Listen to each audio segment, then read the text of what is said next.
Plus পাতা, দেখুন এই পাতাটাকে চটকানো হচ্ছে।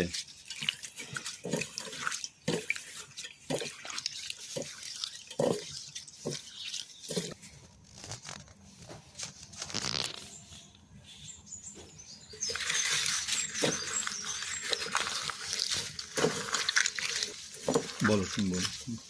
এটা পিবলেস পাতা, এটা পেটের জন্য খুব ভালো।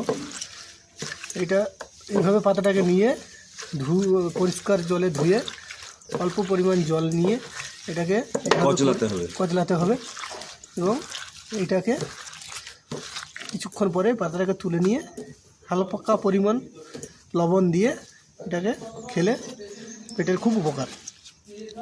এবং জলটা কিছুটা হড়হড়ে ভাব আছে, তাই তো? পিচ্ছল ভাব, হ্যাঁ, একটা পিচ্ছল ভাব আছে। হ্যাঁ, এইবারে গ্লাসে পরিমাণ মতো লবণ দিয়েছি, এবারে এটাকে ছাঁকলাম।